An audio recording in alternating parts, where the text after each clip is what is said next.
On behalf of Geography Department, I welcome you all to the Geography Department's speaker series 23-24. My name is Madhumita Datta and I'm a faculty in the department. This is the last talk of our series for the semester and we're ending at a pretty high note.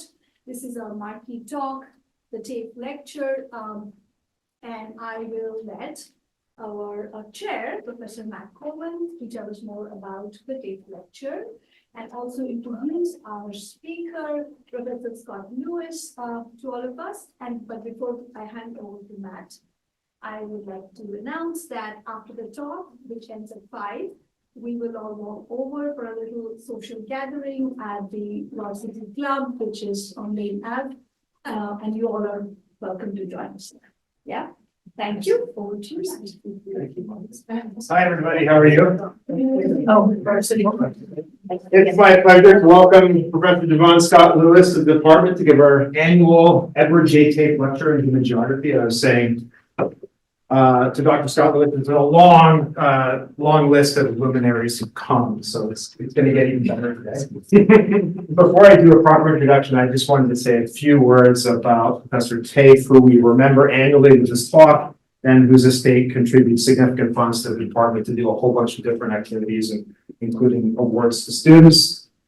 If you don't know, Professor Taaffe came to the department 61 years ago in 1963 after finishing a PhD at Chicago. He taught a couple years at Loyola, and then he was at Northwestern, and then he came here, and you'll love this. He came here and took up the chairship. Okay. Yeah.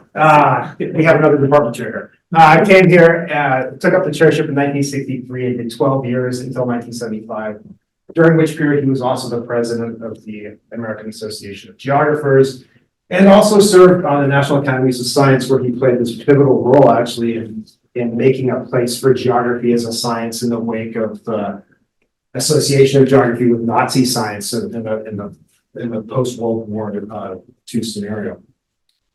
The Taaffe lecture was established in 1996 in his honor, and in fact, he gave the first Taaffe lecture here that year. I did want to say for the geographers in the crowd that when I learned about Taaffe, I learned about him as a diffusion theorist. I learned about him through Larry Brown. And in fact, Larry was lying. He's not a diffusion theorist. He is an aviation geographer. And last year, I spent a good chunk of time reading the articles that came out of his dissertation, which was the first dissertation published in the United States on aviation geography. And it was a study of planes flying in and out of Chicago airport and how air traffic was sort of conditioned by that. So who knew? We have an aviation geographer from the very get-go. Now to our guest, Jovan Scott Lewis, professor and department chair in geography at the University of California, Berkeley, PhD from the London School of Economics and political science, right? That's what they say. That's what they say. Awarded in 2014, master's in anthropology from LSE as well, and an MA in administration from the University of Miami. Yeah, we'll be able to talk about that. Okay, and also a PA from FIU, right? Okay. Professor Lewis is prolific. He has numerous well-placed peer-reviewed articles, but what really stands out for me are his books. He's the author of Scammer's Yard, which is published in the University of Minnesota Press in 2020. He's the author of Violent Utopia, which is published in Duke in 2022, and is the co-author with the Black Geographic with Camille Hawthorne, published in Duke in 2023. I did want to say, if you haven't read Scammer's Yard, it is a really, really great read. It is this, well, first of all, it's amazingly well written. It's a beautiful combination of ethnographic material and theoretical material sort of woven together throughout the whole text. And as a story, it's super interesting too, because it's about the sort of scamming economy, which is another form of labor, and the ways in which a scamming economy in Jamaica is seen by its practitioners as a form of reparation, effectively, as a way of addressing wrongs associated with the plantation economy. So it's fascinating work. In 2016, Professor Lewis launched the Berkley Black Geographies Project at Berkeley. The Black Geographies Project is home to research on the geographical dimensions of the Black experience, and is really important in geography as a sort of centering point for research on Black geographies. And I think most most sort of impressive about your CV, all those many points to be impressed with, is that you served between 2021 and 2023 on California Governor Gavin Newsom's reparations task force. And if you don't know, this task force was created in September 2020 by a piece of legislation that mandated the formation of a group of people to develop a reparations proposal for descendants of enslaved people. And you played an important role on that. I think you're still working with some colleagues from that on some of the work. So, Jovan, it's a pleasure to have you in the department. Let's have a warm welcome.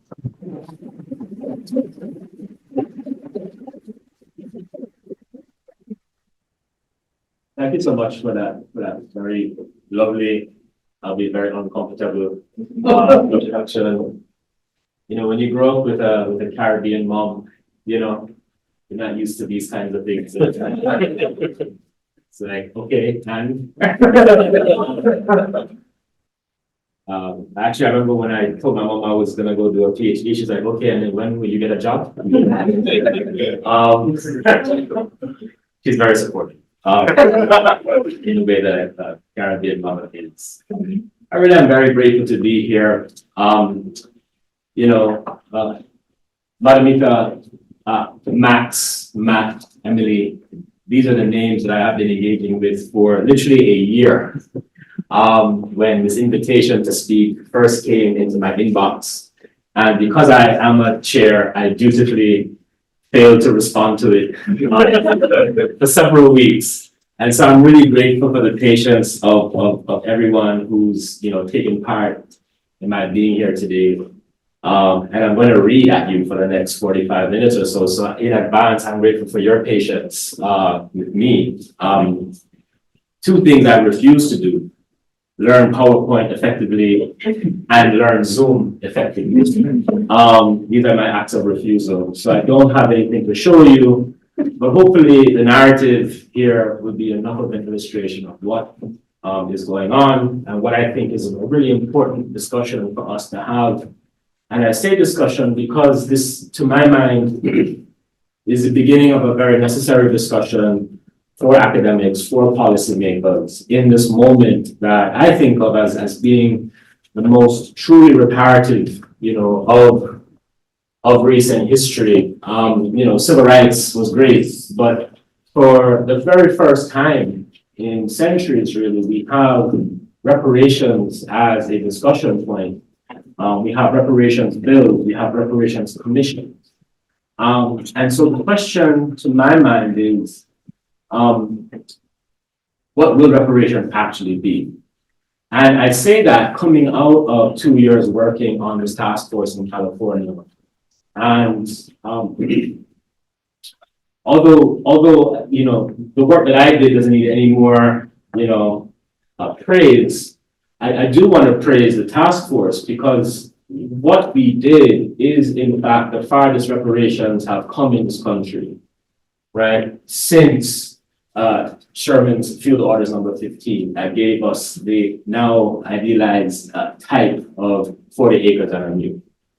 I'm happy, but also with some trepidation and reporting that 14 bills are currently being drafted in California for reparations, coming out of the 2 years of work that my colleagues and I did in drafting what was an 1,100-page set of recommendations that covers the harms of anti-Blackness that begin with state formation in California to the present day. So what that means is that reparations in material form is closer than it's ever been in this country's history.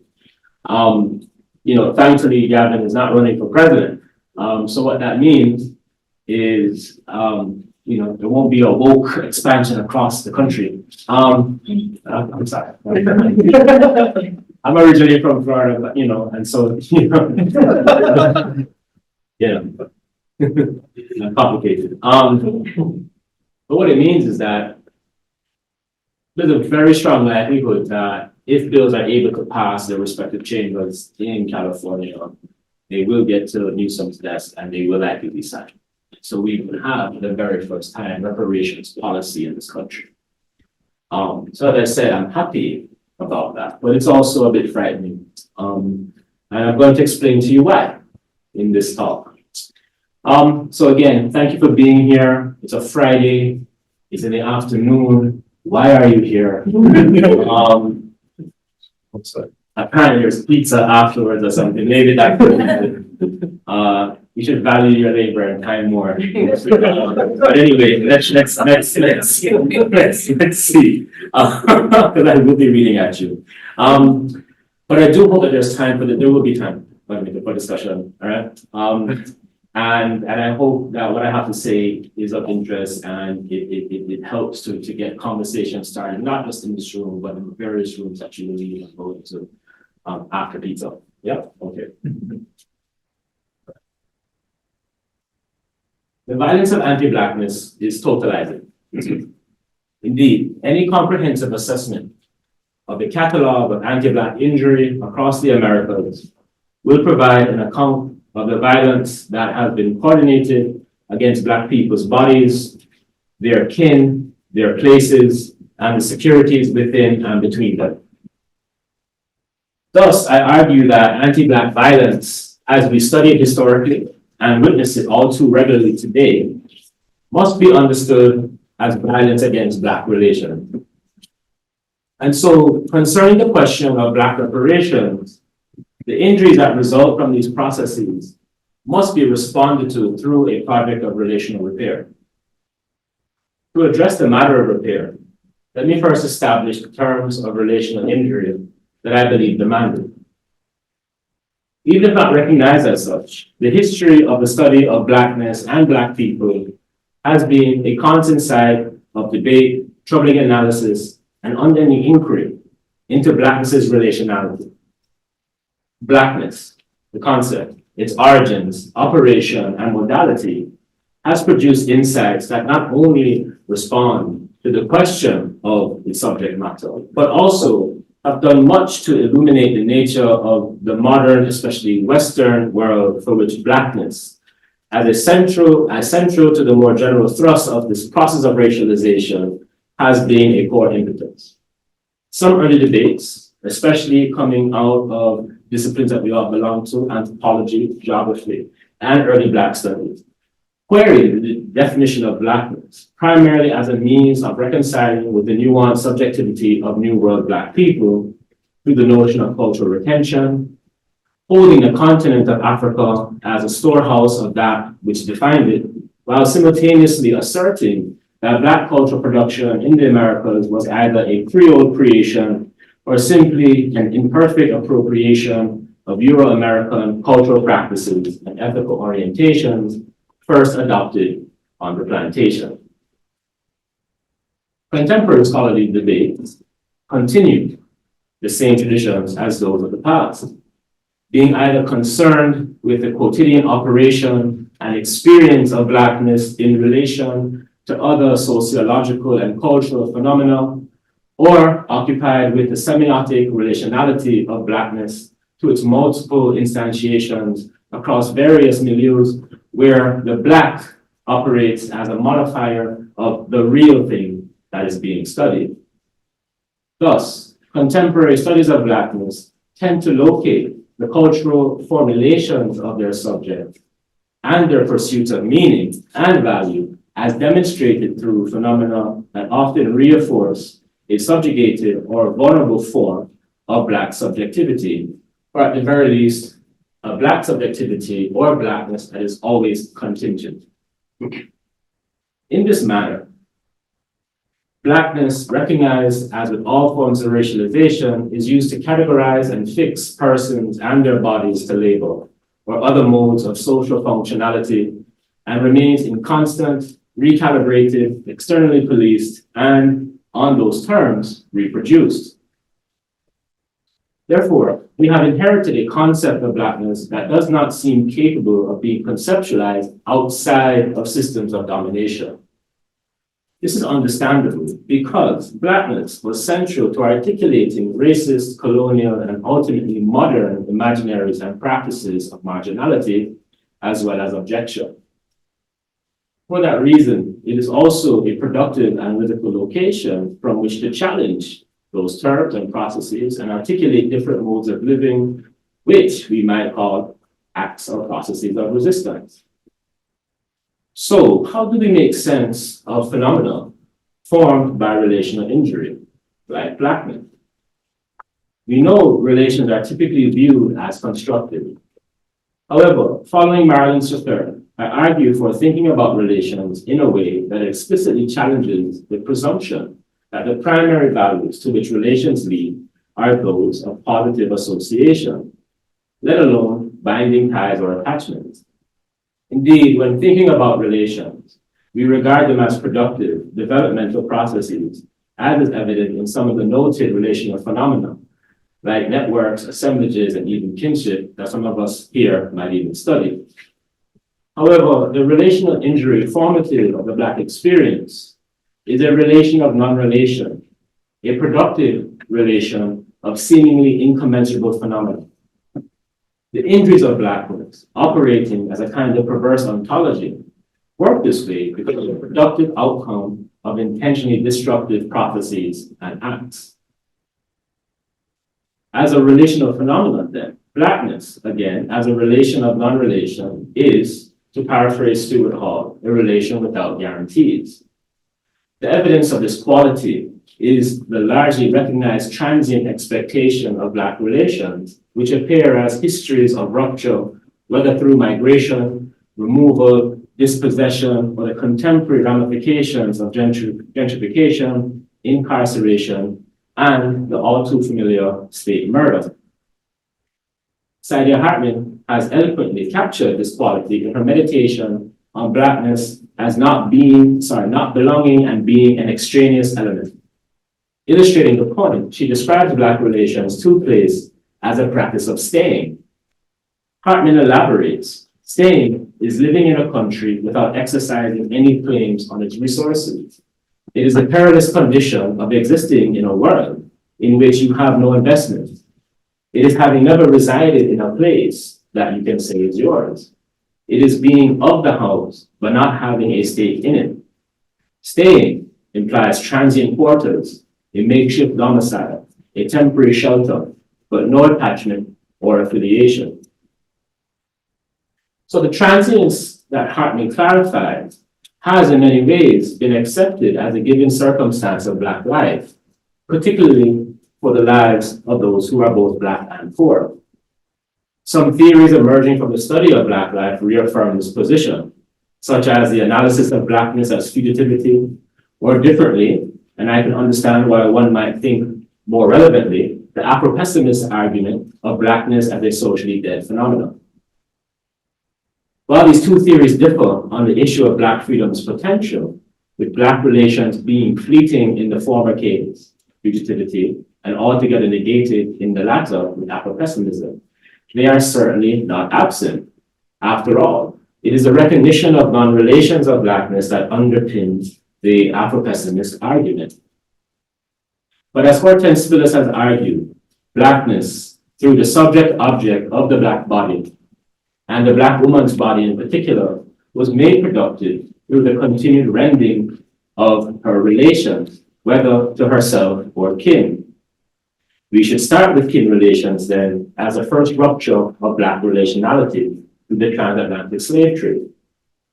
During slavery, enslaved Africans became chattel, the most portable, fungible, manipulable source of extraction for whom the only legitimate relations were to the commodities their labor produced, or their biological reproductions, which were not kin, but in fact as produced labor. We also know, perhaps too intimately, that emancipation did not change the circumstances or operations that I've just described. As Ida B. Wells argued in her seminal 1895 lynching study, The Red Record, lynching during the Jim Crow period was the legal and extra-legal murder of Black people to maintain Black order and control, and thus productivity in post-emancipation America, which amounted again to the taking of kin and the systematic terrorizing of the community level of kin relation. Through later state family policies that saw the separation of parents and children And then through mass incarceration, this practice continued to stalk Black communities. To this day, it is repeated through more recent acts of gentrification, as I've already mentioned, where Black relations place are repeatedly rendered. Indeed, the historical and contemporary displacement operating as a violent series of interruptions of repeated takings draw on what Deborah Thomas calls repertoires of violence, which are techniques of performance that have been developed over time and which make violence available in various ways. Referencing performance studies scholar Diana Taylor's notion of repertoire as a constant state of against, Thomas's argument finds utility in how repertoires of violence function as an ongoing process of building from the past to the present. Thomas writes that violence cannot just disappear in the repertoires of rule, but continues to exist as potential resources for future displays of power. We see that the repertoire of violence exists in Black American life through how societal violence, both spectacular and ordinary, is continuously exercised against the Black community. From mob violence, lynching, and insidious destruction brought by urban renewal, to today's police murders, loan denials, and school discrimination against Black children's hairstyles, each event has a performative quality of against, demonstrated by the continued marginalization of Black populations. Thomas shows us how repertoire provides a way for us to imagine continuity in more complex terms, how spectacular violence itself is incorporated within and reproduced through the processes of everyday life. And perhaps most directly relevant to the history that I have worked on in places like Tulsa, Oklahoma, Thomas writes that violence truly functions as no single riot, no massacre, no extremely violent event that appear as an aberration from everyday life, no one occurrence that resulted in a new reckoning of time, dividing that which happened before the event from that which happened after, but instead as a series of events that provoke ever-increasing levels of shock and disbelief, but that nevertheless are quickly and reliably enfolded into the realm of imaginable possibility. So the harm of 246 years of slavery, 90 years of Jim Crow and racial terror, and decades more of continuing anti-Black discrimination in the United States represent this repertoire, resulting in cumulative, compounding, and cascading consequences that today are measured as racial harms in housing, education, healthcare, life expectancies, the administration of criminal justice, and many other aspects of Black American life. This repeated assault on Black lives, its formation and reproduction, stand as harms against Black relations, producing the notion of Blackness as a floating sign of a life that can only signal hardship or of life endured despite it. And so the aforementioned harms, which some might call disparities, to ease the burden of their consciences and certainly of their culpability, signal the most tangible, reliable, and definitive terms by which we, as scholars, policymakers, and the public, recognize and represent Black life. We should then see the Black American experience of violence as a continuous process of rending Black people's relationships, again, to themselves, to each other, and to place. This violence forms the underlying imperative of secular colonial control, dispossessed removal, or what historian Claudio Sant regards simply as expulsion. This practice has continued to stop Black communities to this day, advancing the extractivist and accumulationist prerogatives of racial capitalism, where those prerogatives produce disruptive relational effects on these communities, undergirding the unstable relationships that so marked the mid-century analyses of Black families and communities. And while a relational focus represents only one of the scales of injury that have impacted Black community, because after all, individual harm is too significant to overlook, the notion is an apt framework for apprehending not just the overall scope, but underlying operation of damage.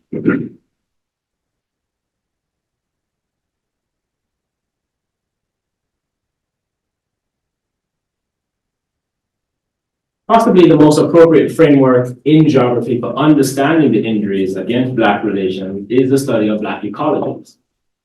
The field of Black ecology that has grown under the disciplinary area of Black geography is largely driven by the revitalization of a 1970 concept advanced by sociologist Nathan Hare that trace and critique the linkages between Black communities and processes of environmental degradation. My interest in the ecological of Black ecologies is not in its direct attendance to environmental processes per se, but the relational underpinning of the ecological analysis in general.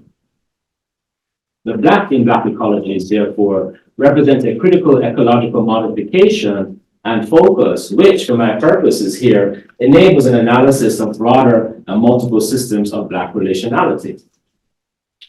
So leaders in this theorization around Black ecologies, J.T. Rohn and Justin Hosby, have asserted that Black ecologies are foremost sites of ongoing injury, gratuitous harm, and premature death. Black ecologies, right, Alex Moulton and Inge Salo, offer readings of Black land, community, and spaces as memorials that commemorate Black life as a critique of white supremacist ecocidal and racial violence. Under such conditions, Morgan Vickers argues Black eco-social relations are unmade in moments of purported ecological and social progress. Underlying these notions of majoritarian and typically white supremacist progress is what Tiana Bruno argues are anti-Blackness and social legacies of slavery embedded in environmental politics and relations. In what she advances as a biophysical afterlife of slavery, Bruno notes that the very ground beneath the feet of Black communities has been and continues to be affected and altered due to histories of subjugation and domination. Moreover, Bruno argues the logics and structures that formulate the social afterlife of slavery also legitimate and naturalize the degradation and decimation of Black ecologies today. So these critiques, which refer to the harm of human geographic relations, show us how the injuries of anti-Blackness are not simply incidences of discrimination, but are constitutional to the lifeways and environments, what I would argue are the very source of relations of Black communities. And so regarding the question of Black reparations, the injuries that result from these processes cannot be redressed through individualized attendance to disparity gaps, increased access, or what I would say are feeble forms and values of compensation. Instead, they must be addressed through what I would argue is a project of relational repair. Reparations then, advanced as a relational framework, I believe, can facilitate repair by determining the whole systems, relations, and commitments that should constitute it. Most importantly is whether the relational formula for reparation can overturn the terms by which Black self-reference is framed and translated within and through the prevailing references of Black displacement and discrimination. In other words, can we theorize a reparative model that affirms Black life and relations rather than merely or always accounting for their harm and desecration?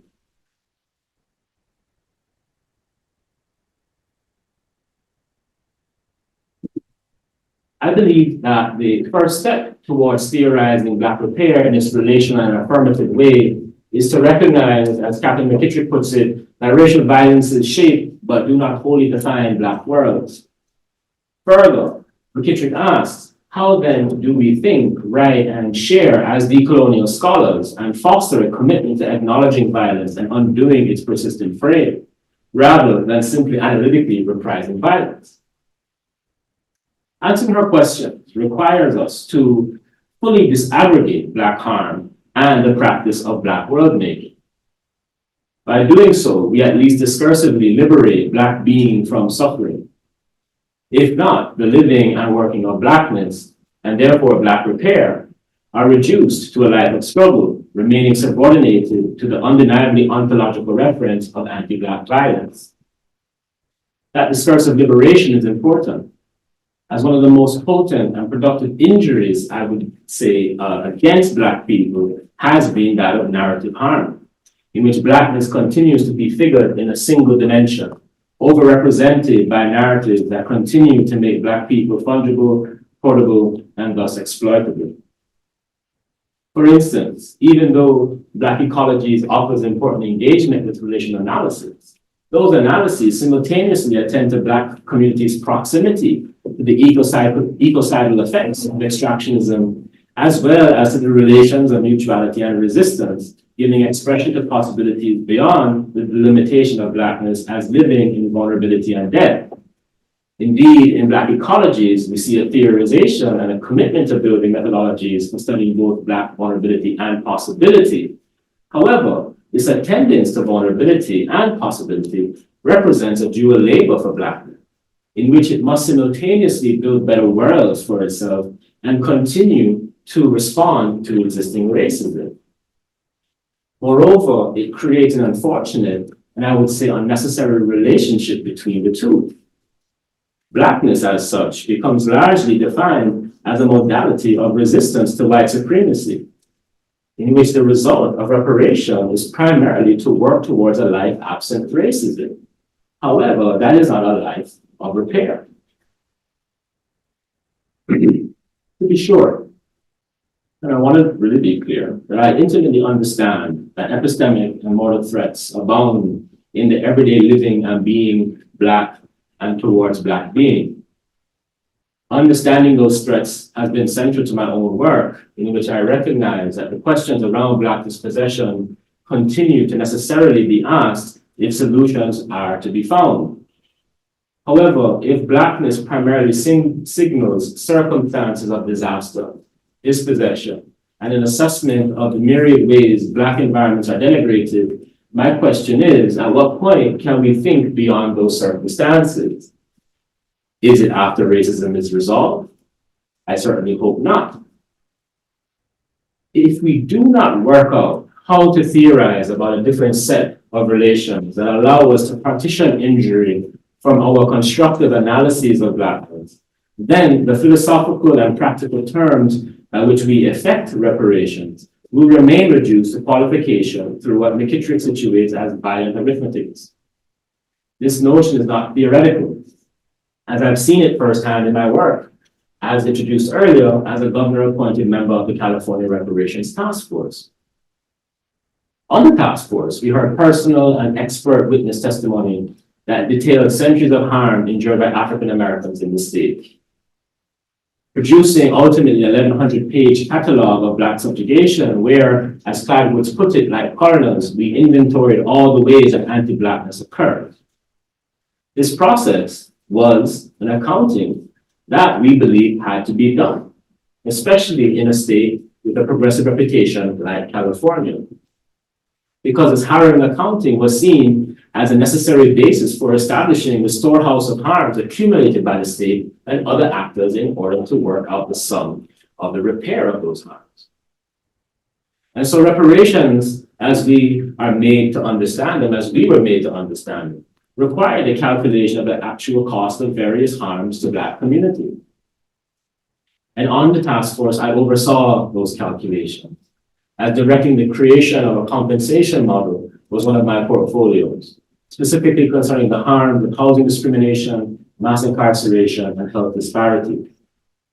So using prevailing approaches to calculating injury, we employed metrics like disparity gaps in wealth, health, and educational attainment, taken as the cumulative effects of racial discrimination in the United States. But as I worked on calculating reparations, I couldn't help but recognize that the violence of our calculative work seemed entirely unavoidable.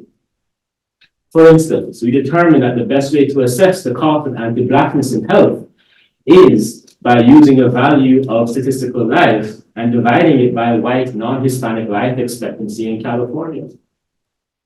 Having calculated the difference in average life expectancy between Black and white Californians, we arrived at a total loss in the value of Black life due to racial discrimination. This statistical white life then came to represent life absent anti-Black racial discrimination, and thus the ideal life.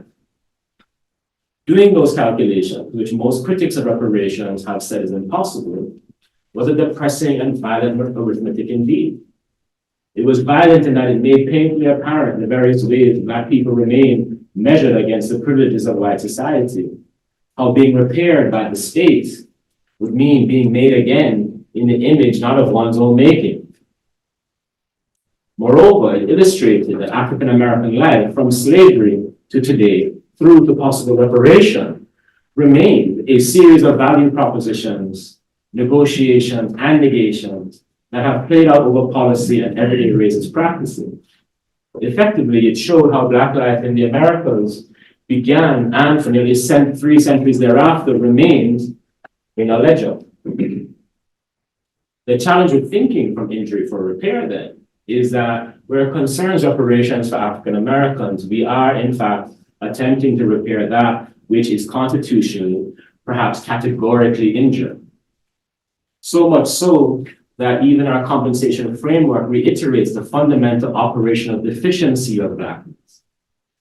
Again, this is not to overlook the full lives of Black people and their communities or their accomplishments and ambitions, but as in our attempts to qualify the fullness of that life, it is one that is impacted by the ever-present shadow of injury as we go about identifying and theorizing repair.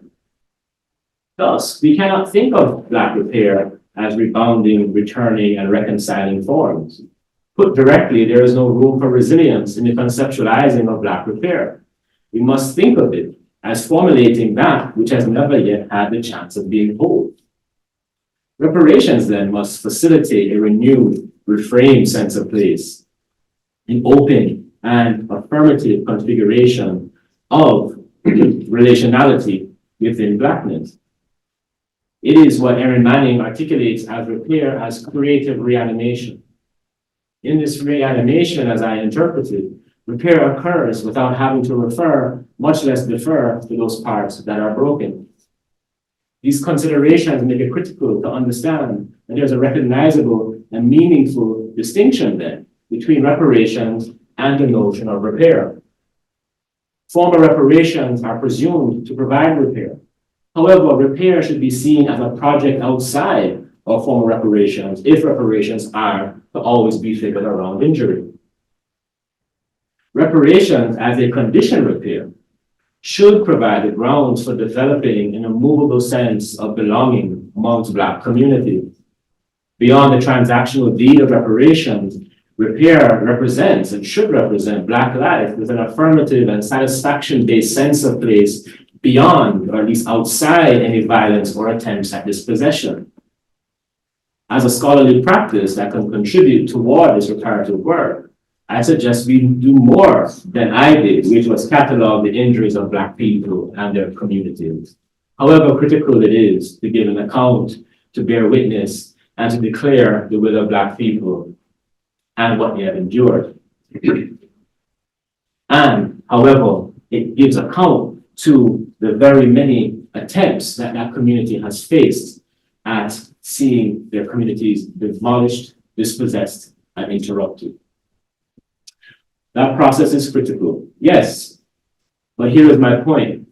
It is not critical to the provision of Black repair, but to hold accountable those who have produced anti-Black injury.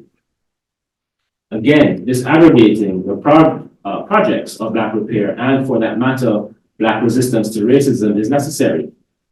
Being able to do more than study Black social injury means breaking with the specific notions of order that produce subjugation. While not quite making that order irrelevant, it requires at least a categorical subordination of it. It requires putting aside the epistemic tools, methods, and frameworks used to analyze Black objection, and instead finding and making those necessary to produce new terms of a future that lies beyond injury. Admittedly, what I am suggesting is a challenging undertaking, especially for empirical scholars. By identifying them, these processes, we make them workable for repair through methodologies that make available new courses of authentic and affirming narrative. Ethnographic fields can move beyond their discrete loci of inquiry, establishing new terms, commitments, and scopes of empiricism that can provide the translation of vernacular and politics to expand, connect, and share the resources of Black world making and knowing. To truly do this work, we cannot take easy refuge in metaphor. The evidence of anti-Blackness saturates our fields of analysis and the communities of those with whom we work. However, I argue that accomplishing this requires searching for existing and likely nascent practices and relations of Black repair. In other words, this is not just speculative work. However, of course, I will admit that these may not be whole processes or phenomena, but may be only fragments of actions or thoughts, perhaps just mere glimpses of a Black life repair. But I would also say that we already know some of these things, the ways and conditions under which Black communities practice joy, love, ideation, planning, and building. These activities, even in their most mundane forms, offer us insights into the kind of community practice that gives satisfaction and the kinds of ideologies that seem to produce even greater inspiration than the exceptional, and I would argue burdensome notion of resistance or those of fugitivity and abolition, which, while important and potent and may earn me some enemies in the room, still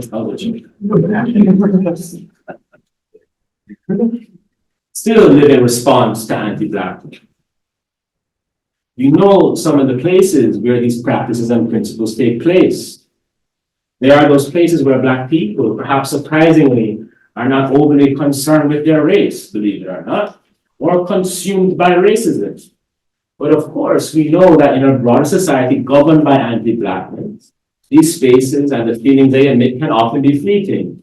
But that's okay, because nevertheless they do exist.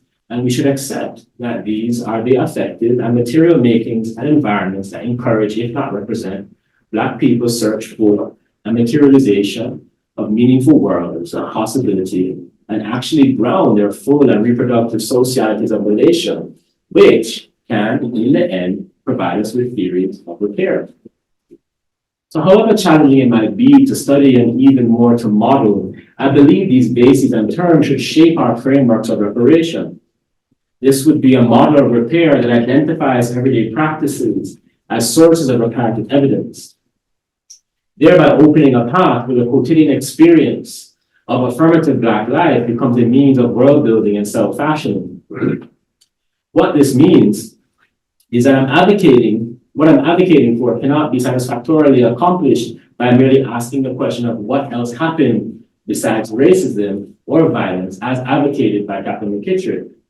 That else is too limited a scope, too diminutive a form of the life I say we need to explore, as it remains too referential to the courses of injury that Black people too often experience, but not always.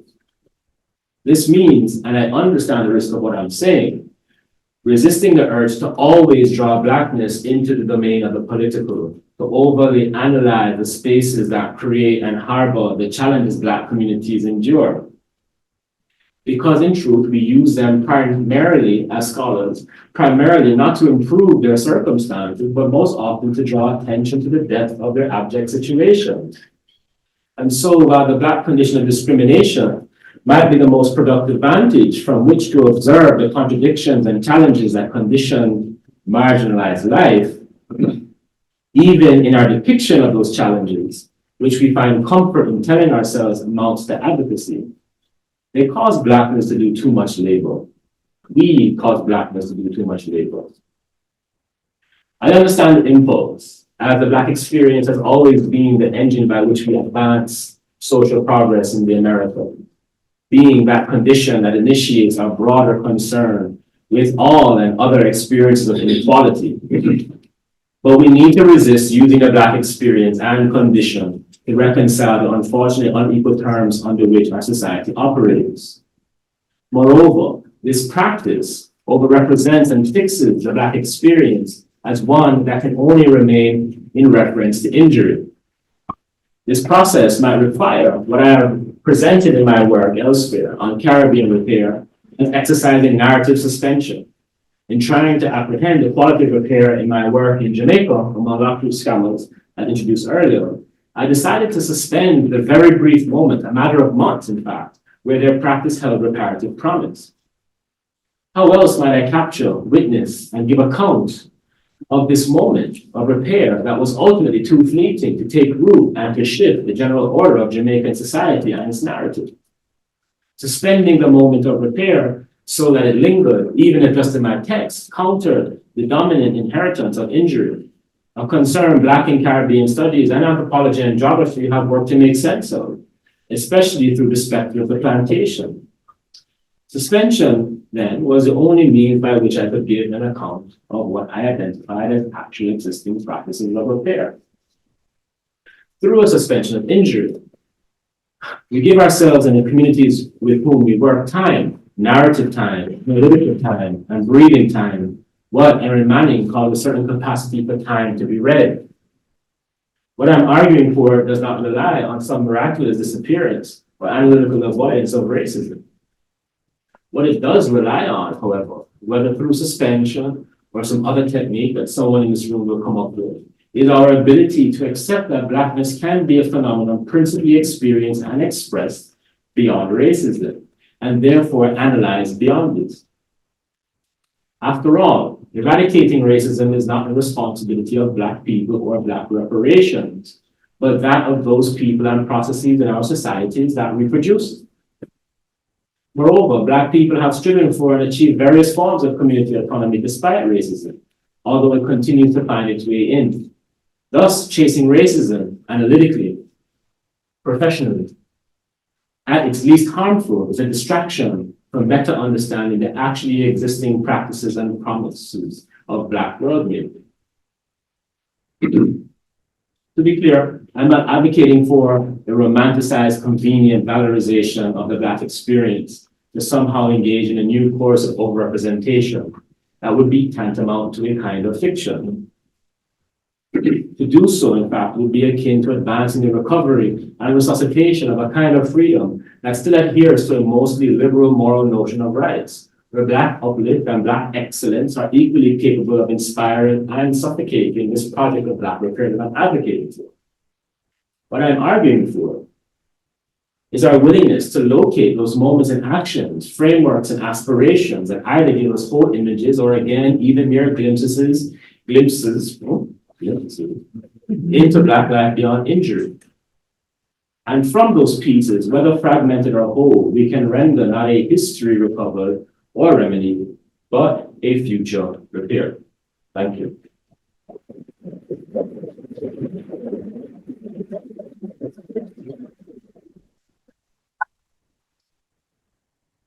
Okay, thank you very much. Oh, thank you. All right, so we are open for Q&A, and maybe we can start with the students, graduates, undergraduates. We start there, and then we can up to faculty. Did you? Yeah, go ahead. Okay. I thought you were. I'm doing But yeah, I wanted to ask, because I've been thinking about reparations a lot lately, and this I was like, I have to come to this talk. And when I came from Atlanta to Columbus, I found out that I had family that migrated to Columbus. And not only that, I found out that they had a home and a restaurant, and that home is now property of Columbus City Schools. And the place where their restaurant is now the property of the Ohio State University. And it's a parking lot of the African American. So when you left off on a great point about Black excellence and how that sometimes can be suffocating, I wanted to know, in the case of reparations, how do you see this type of scenario situation limiting the pursuit of reparations? Yeah, so it actually complicates it a lot. And the reason why it does so is because the prevailing notions of wrong reparations are of reparations for a collective community, right? And that is because Blackness, again, semiotically is understood as a collective phenomenon. Du Bois talks about Blackness as formed in the shared suffering, right? And you have people like Val Carnegie, Caribbean anthropologist, who talks about similar processes happening elsewhere in America. So when we think about the dynamics of property and Blackness, things get really interesting. Because what we have is property as an individualizing force, right? As operating in direct contradiction to the collectivizing force of Blackness. So we saw this play out in California. Bruce's Beach. You heard about Bruce's Beach? Yeah. So basically, long story short, let's just say a century ago, in Manhattan Beach, which is today a very, Tony and, very prosperous, predominantly white community, in Los Angeles. Manhattan Beach was in fact a segregated beach. It was where African Americans could go to the beach. Simple as that. And you had a lot of African American, not a lot, but you had several African American families who bought property and who established, beachside resorts because of course Black people couldn't go to the other resorts, the white resorts. So through eminent domain, yada yada yada, the property was taken, and then 100 years later, right, through people like Kavon Ward and Senator Stephen Bradford, the property is returned to the Bruce family. Wonderful. Now, the issue is that while the property was returned, the city didn't rezone it, right? So they basically had to keep it as kind of city property. It was a park effectively. And the family, I think, was paid, the city would lease the land from the family for something like $400,000 a year, which in California, like Burger King, the price of Burger King in California is just it absolutely boggles the mind. So you're talking about a whole family who now has to split $400,000 a year. You're talking about maybe, I think it's like a dozen people, that is like working at a Burger King, basically, right? So what did they do? They sold the land back to the city for $20 million. And the reparations community was in uproar, right? How could you do that?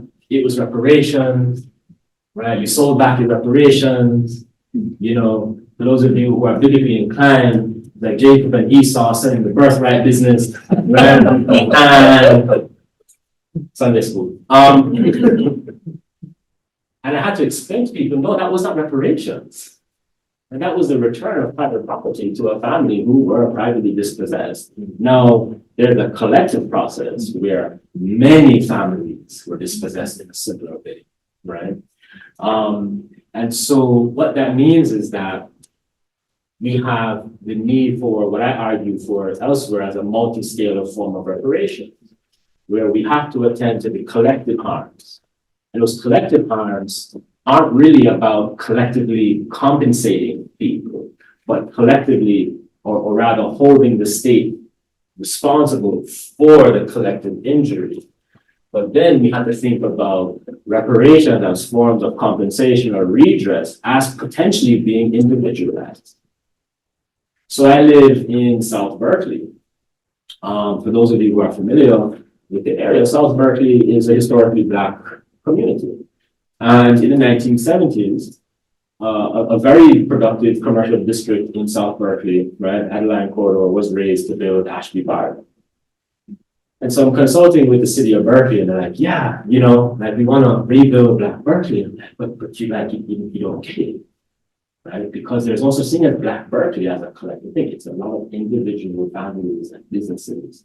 And over time, found resources to build and operate collectively. So in a way, what I'm saying is that the story of your family needs to be thought about as a story that needs to be understood at scale, right? And that would just be one form of redress. But that alone can't accommodate for it, because what's going to happen is, the parking lot's going to get returned, and then you're going to make it, or whatever you're going to do with it, right? And then it all of a sudden goes from the collective to the individual, which, as we understand repair reparations today, is effectively an antithetical operation to reparation. So it's really complicated. This is a short answer, right? And I'm trying to give you a real world, case of exactly what happened and how it is underpinned by this really epistemology of Blackness, right? Which is that we don't have the privilege of individuality in Blackness, right? That doesn't exist in other racialized subjects, right? And so property becomes one of those things that actively dismantles the inherent and internal logic of Blackness and creates all kinds of problems. So I don't know what you're gonna do about it, but keep me posted. Great, thanks. Yes. Something, Sean.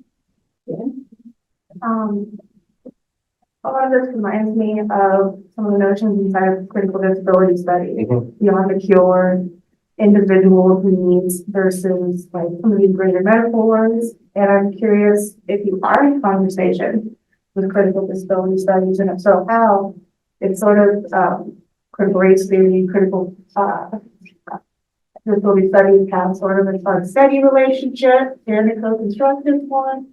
And I'm curious if you are having that conversation, what it looks like. Yeah, I am actually, and I'm trying to do so very sensitively because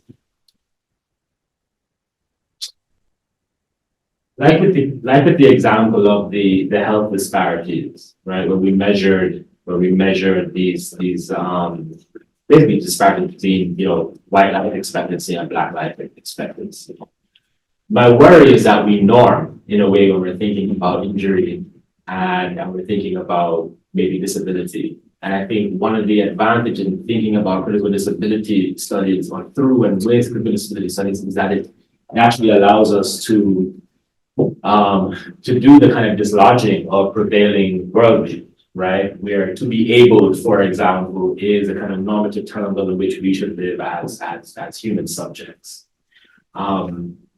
I think the question of injury, however, is one of the kind of specter of restoration and of repair as a reconciling, returning form, right? And so I'm trying to leave space here for repair not to necessarily be understood as a process of fixing or returning, but as a sense of satisfaction, right? As a sense of wholeness, whatever the kind of constitution of the previously injured subject.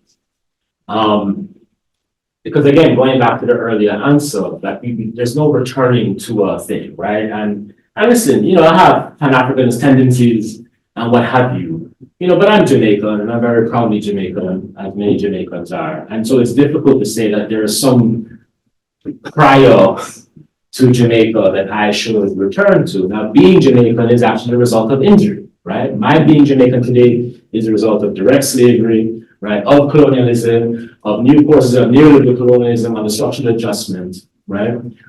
So effectively to be Jamaican, especially a Black Jamaican, is to be inherently injured, right? Formed through injury. But I can still be whole, right? And I can also still recognize that while injury may have formed me, it doesn't define me. So now we're beginning to see where kind of critical disability studies and some of the frameworks that come out of that discipline are really helpful. And so I think it's in that way where I think most reparations are actually predicated upon a kind of return to form. But that is again another contradiction.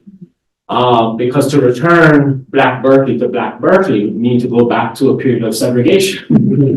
I mean, I don't know what you guys want to do.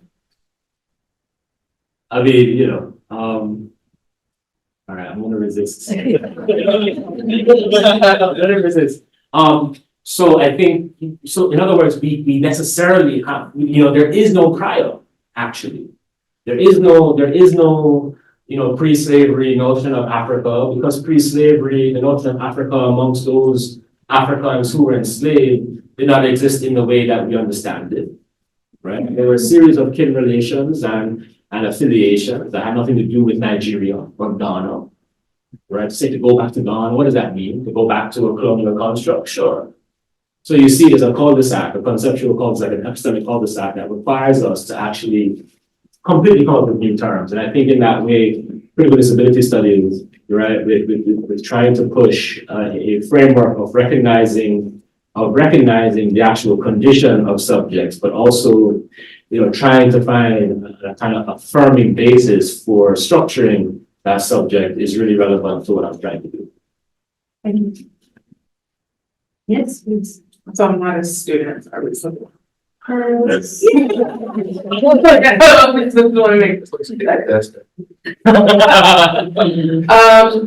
I had a question. So about a year ago, I went to this conference that was like a reparative arts and community engagement conference, and it brought together like artists and people who were doing like reparative, community engaged work in academia and outside and all this stuff.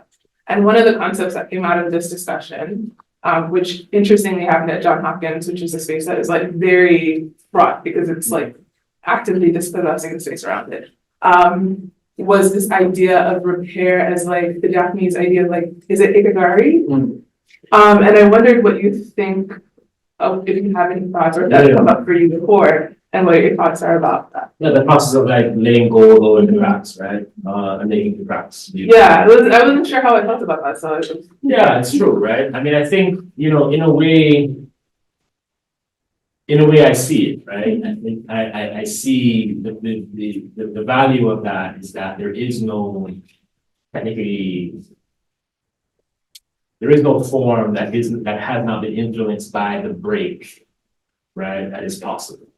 Right? You'd have to throw a whole new pot and then it's no longer that thing, right? My problem with it though is that there's still this emphasis, right, on the break. And I think when we actually talk to Black people, like for real, you know what I mean? Like as people, they're not walking around thinking about those broken pieces, right? And so what I'm asking for is for us really, you know, through empirics to say, well, listen, what if we talk to Black people in this way that I just said, you know, and we say, okay, well, what are the affirming bases by which you identify as a human being? What are the affirming and affirmative ways by which you identify as a member of a community? What are the affirming and affirmative ways by which you define community? And how do we reproduce that, right? That's repair. And so I think even in that case that you bring up, there is still this deference to injury and harm that I think is harmful, because the point is that the abject form of Blackness is the problem, right?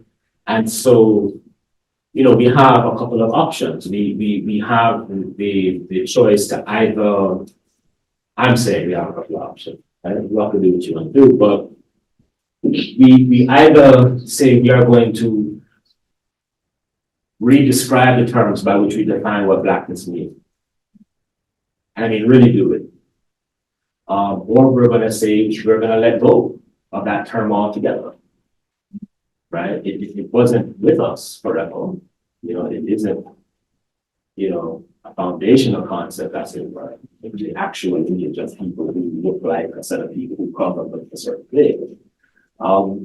We can find new terms. We know lots of people have found new terms by which to define themselves. But we're actively doing that every day, right? That the pronoun thing isn't a joke, right? It is people trying to say we are going to redescribe the terms by which we are recognized as human beings. And we can do that with race. However, for some reason we feel like we can't, right? And so, you know, and so that's why I do still, I understand it. I think it's beautiful, and Erin Manley talks about it. It has another word, but I'm woefully understand and I can't remember right now. But that's what it's K, not an I. The Japanese, yeah. Someone knows it. No, I don't remember the name. This the art of like gold lacquering. Yeah. I forgot the name. Yeah. I kind of see the name, but anyway, the word. But I don't remember that. But it still is too referential to empirical, and I think we need to move past the empirical. Not to say as I said, completely, you know, create some kind of new fiction, but it's to say that we don't have to be defined by it. And I'm not saying that on some kind of idealized romantic basis. In fact, you talk to people and they don't necessarily walk around feeling that way. Those moments enter into our lives, but they are not our lives. And they make people feel away for a moment. And it's like, yes, that is a system. Of course, that is a system. But it's not necessarily me. But unfortunately, discursively, you know, we've allowed too much of too much credence to the other formulation. I'll try to master it as a student. So, yeah, I keep getting mistaken. No, I know skincare is wonderful, you know. I know, right? Like the temperature. Anyway, the word is kintsugi. Yes. But the other side, I was just I really liked your reading. I really liked the distinction you were making between reparations and repair. Although, I mean, I'm just gonna wander out loud if even the word repair is the right term. Right. Because repair means to put back together, but as you said, there's no prior to put back together too. But, I mean, you're an expert. What do I know? I'm an atmospheric scientist. So, and one thing I want to know though is something on the practical level. So like how do you mentioned about like fleeting moments where people find peace or grow as a person. My question is, how do we recognize it, especially if we don't have that experience? And what can we do to kind of help it, or like basically what can we do to stay out of the way as it happens? Yeah. You know, I think that get out of the way. What do you mean by that? So you mentioned this fleeting Yeah. moments, right? And it sounds almost as though like it's a moment that for those of us who are not, Right. African American should not intrude on. I see. Yeah, so is there, so what can we do to recognize that it's happening and then we just kind of get out of the way so that it Okay, happens I on see. its own? All right. Yeah. All right, I see. I'm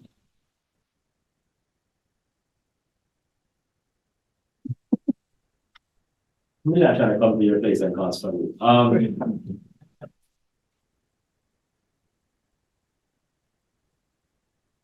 I mean, no, do not get out of the way. I think there's a fundamental human recognition that I'm trying to ask for here that I think is ground that I think in taking place in other processes is actually quite normal, right?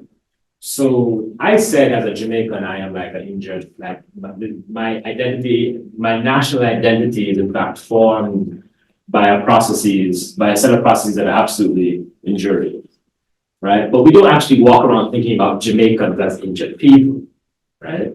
There's something relatively fine and seemingly healthy about, and you all love us apparently. Spending money to go see that movie. It was scary. I'm giving my password to Apple TV, you can watch it. But there are designations that Black people do actually occupy that are not first and foremost seen as somehow aberrant to normal social life, right? It's not seen as being, potentially criminal or, right? And I think what I want all of us to do, but especially Black people to do, it's not like ally thing is what I'm getting at, right? Is to say, can we redetermine and re-recognize the bases by which Blackness is qualified as a human subjectivity, right? Discursively. This is a discursive problem, right?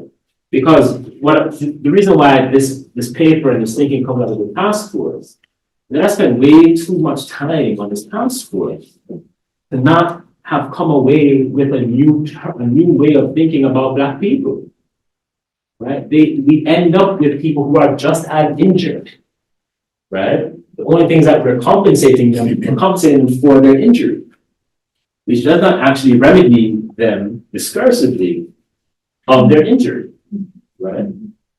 And so what I'm saying is, can we see Black people at the most basic level, at the most everyday level, right?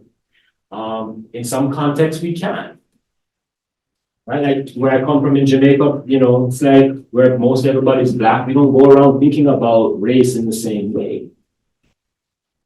And what if that became more of a universal formula, right, for designating the humanness of a particular set of people, right? That whose symbol represents injury, and who we as scholars can't seem to escape the referencing of injury. We as people in the media can't seem to escape referencing as, again, a symbol of injury. So that's what I'm looking for. And the reason why it's just tied to reparations because, and to get to your first point, which is that, what I'm saying is that what is in need of repair isn't necessarily Black people per se, but the sign of Black people. We can absolutely fix that, right? Because again, if the sign of Blackness wasn't that which could be discriminated, right?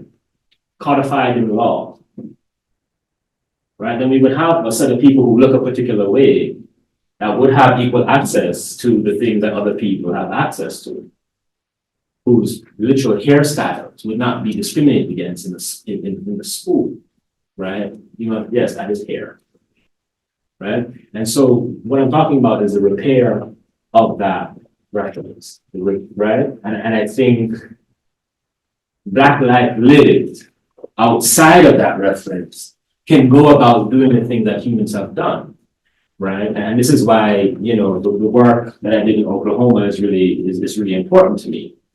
Because the truth is that, in the immediate wake of emancipation, African Americans did all kinds of normal human things, like build cities and schools and banks and real estate and ice cream shops. You know what I mean? And today, to think of Black people doing that, we have to think of it as being excellent, right? So in 50 years after emancipation, African Americans own 14% of agricultural land in this country. 14% of agricultural land in this country. 2021, it's 1.3%. There's a reason for that. Crop lien systems, murder, violence. But the fact that African Americans could do that then, 100 years ago, there were over 100 Black-owned banks in this country. Today, right? Cowboy Carter era. You have Beyonce. You have less than a dozen. So with literal, several Black billionaires, we have fewer Black-owned banks than we had, right, a century ago in a height of Jim Crow, right, the immediate breakup of the nation. So it is this sign that I'm looking for, for repair of. Because if that's out of the picture, then what we see is that Black people do what people do, which is they go to work, they save, they come together, they break apart, they build some things, you know what I mean? And it's just that normalcy that I think I'm after fundamentally, which gives that everyday sense of satisfaction at scale. And then, I'm interested in more in hearing about your experience on the task force, and a little bit more about the bills that are coming out. And one of the questions I'm thinking through is, during your time on this task force, was there space to think about repair and the politics of reparations? If so, what did that look like? Is that coming out in any way in any of these bills? the answer is no, Okay. which is why I'm out here like literally on the pulpit trying to keep this up. But actually, remember the Bible. So, but not really, and that was really frustrating. So we have a process that is formed through assembly bill. And I think I would encourage anybody to go back and read Assembly Bill 3121 that from the task force. It's a very thoughtful bill. I think as far as reparation, or bills to form a reparations commission go, you couldn't do any better, right? Except they only gave space for one academic, and that was me, and I could have had a friend. But because I didn't have a friend, we didn't have that conversation. Right, and then also the process was largely facilitated and managed by the Department of Justice, all of whom were really lovely people, and we were on WhatsApp together. But they really wanted to stick to the letter of the bill, which didn't allow for room to kind of step back and think about things. in this way. So no, we didn't. But more worrying to me was the fact that every meeting, and we met for 2 days, 2 full days a month for 2 years. And more worrying to me is not that we didn't bring it up, but that the community didn't bring it up. Because we had what you call it, public comment for 3 hours every day of every meeting in the beginning. And then we also had, I think it was like 4 or 5 months of community listening sessions across California. And never once did the community say, this is who we want to be, right? It was this regular attendance to, this is what we've done to you. This is what we've done to you, which is not wrong. But I think, you know, for me, the promise of reparation is that it actually, you know, sets the foundation for the thing to come afterwards. And that never came up. And I don't think a task force, there were 9 of us, I think 3 of us were maybe lawyers. One was a preacher, it was a whole thing, you know, a butcher, a baker. And then a job talk, you know? But it never came up, but that's less surprising. What was more so surprising to me and disappointing was that it didn't come up in community discussion. But I think, but I am hopeful for it though, and I do remain hopeful. I am hopeful that, rather pessimistic, I hope in a second, is that I'm very hopeful.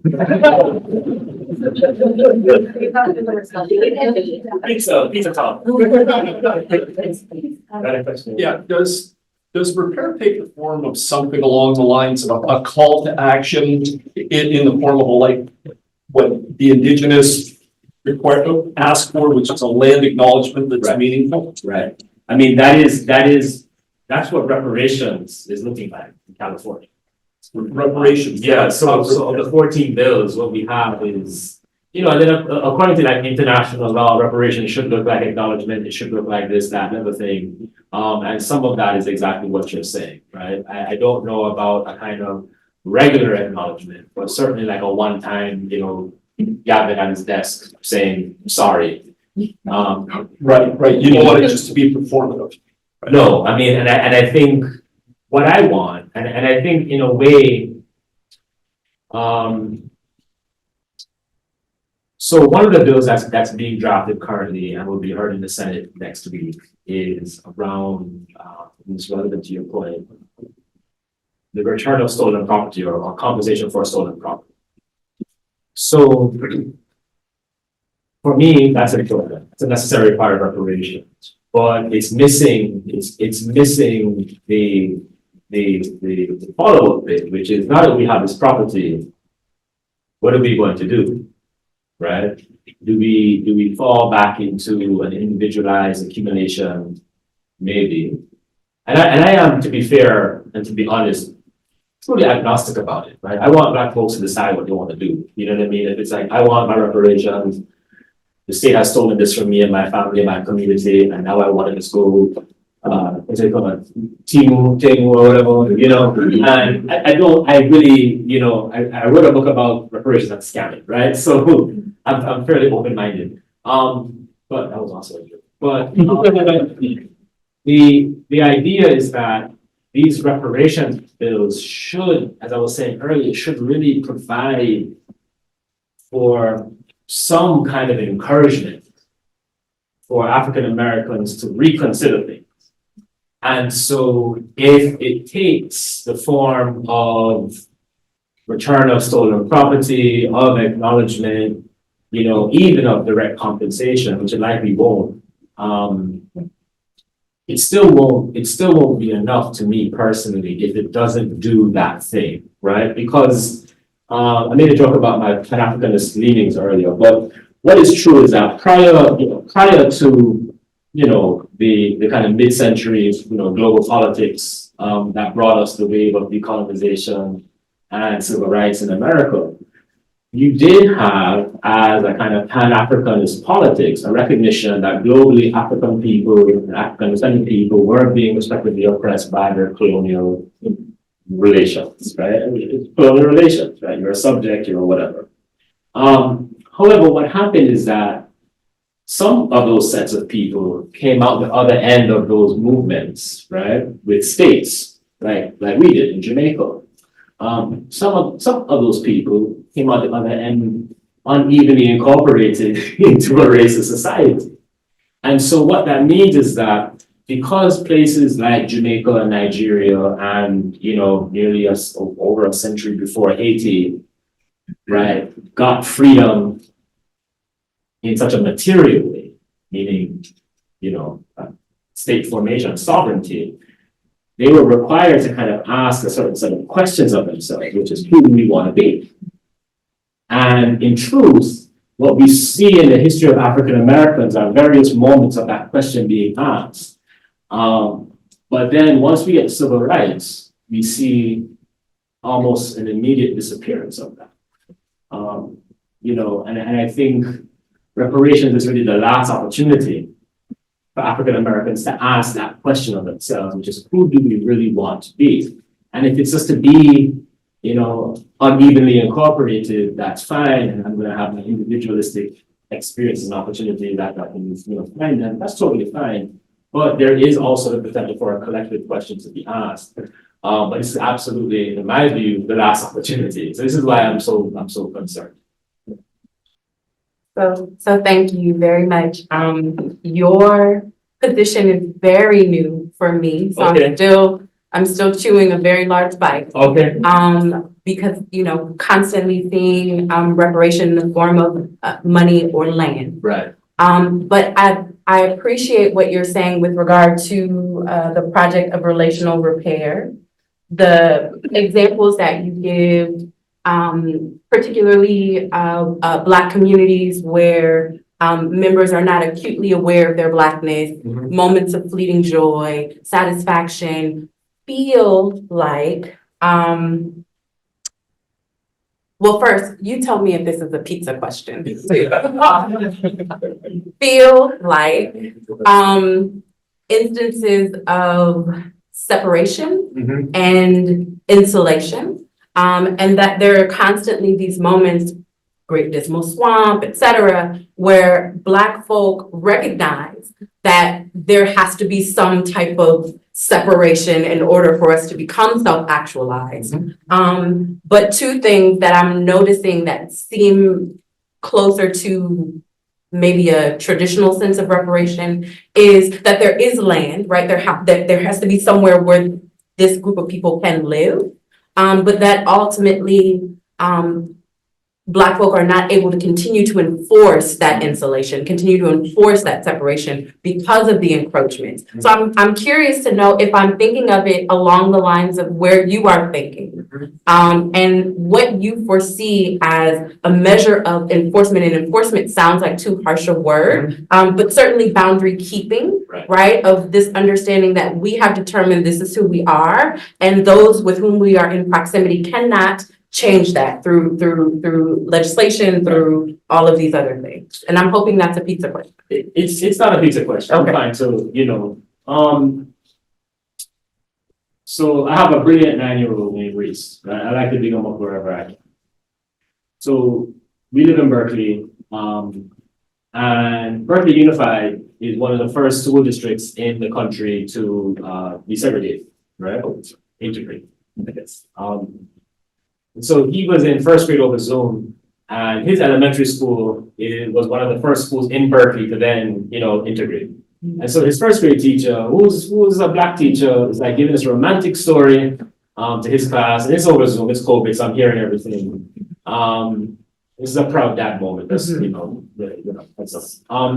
where he's like, in kids, that's why we no longer have segregation at John Muir Elementary, right? And then here's my child, like, Mr. Thomas, isn't there still segregation with money, right? Because he knows who gets the Chromebooks, right? Who's in the lunch line, who's not in the lunch line. Kids pick up on these things.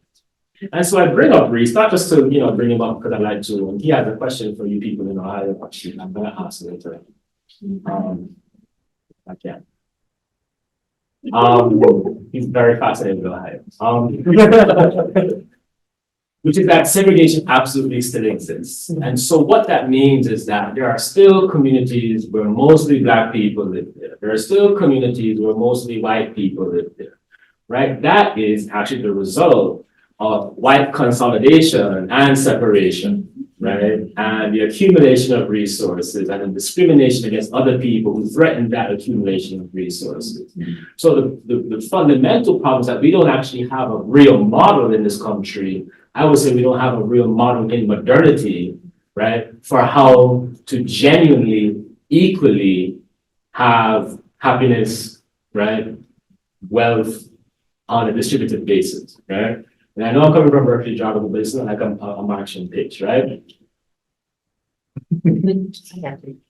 What I'm saying is that what we do know is that segregation will continue anyway.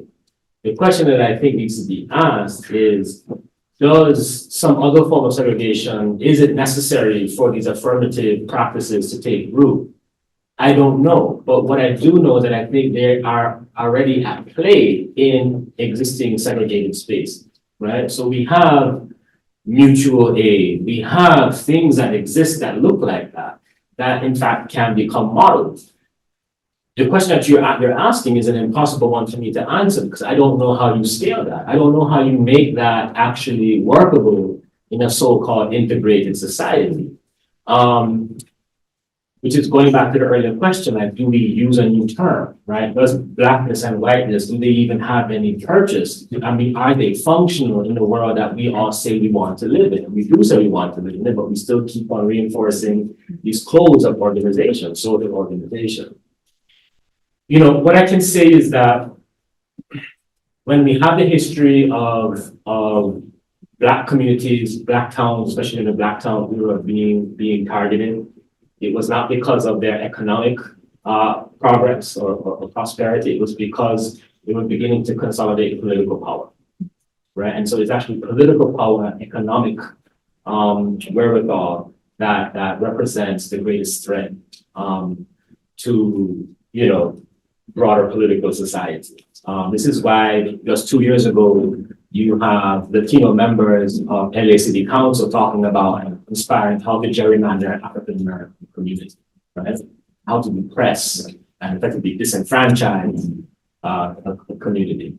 So to answer the question I think you're asking, is that for right now, what we need is we need new vocabulary, we need new ways of self and mutual recognition. And we need to be able to shift the narrative at the most basic level. Alongside that, what is required is actual capital, right? Actual means of development. And I think reparations, by virtue of responsibility, are owed. Because one of the things we did in the task force is that the compensation recommendations that I worked on weren't about having a kind of representation of the harm. The compensation we came up with was the actual losses, right, faced by the African American community. So we found the receipts. Here's exactly what mass incarceration cost the Black community. Here's exactly what housing discrimination cost the Black community. This is what they lost. So at the very least, returning what they lost alongside this kind of shifting terms of recognition then allows for something interesting to happen. The question that remains that I literally cannot answer is, well, what do Black people want to do, right? If you have material wherewithal, if you have also, new descriptive terms of who you are and how you operate in society, what do you become after that point? And that goes back to the earlier answer. Like, that question needs to be asked, and it hasn't been asked yet. In the post-civil rights moment. It was asked several times prior to that. This is why you had places like Greenville. This is why you had places like Buxton, Iowa, right? But you call these places Black utopias, right? But they weren't. They were just everyday normal community with a main street.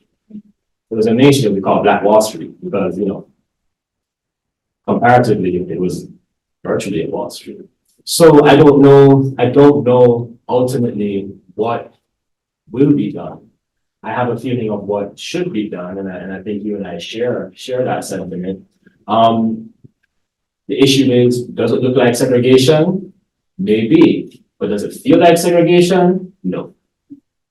That's a very fine difference. And just for the record, because we're being recorded, I'm not advocating for segregation. Nor am I. But you're not Separation. But you're making what is manager. Segregation is Right, but what I'm saying that there is a, because so recently we said there's already segregation in the towns, right, like it, right? So we recognize that segregation already exists, but we know that there's a harmful segregation. So we have a couple of options. We either move to a productive segregation, which is like going back to, I don't know, right? And so part of the paper is a literal call for us to go out and study this. Right, because I say in the paper that the anti-Blackness saturates our field of analysis. We don't know how to think beyond injury, right? So I can't think beyond segregation. And what I want to do is I want to see, we can look at practices inter-ethnic mutual engagement. We can look at these things. We should study those things, but then we study them not as, again, exceptions, right, but as actual models for the world that we want to inhabit. And we study them as a source of the new terms of Black living, because I think resistance is just as dangerous. And as I made a joke earlier, I think abolition is just as dangerous, right? Because again, these things are not about Black people. These things are about the worlds and the system that Black people endure. And those are two different courses of analysis, two different courses of study. And we need to do both, but I don't think we're doing one enough. Thank you. Okay. All right.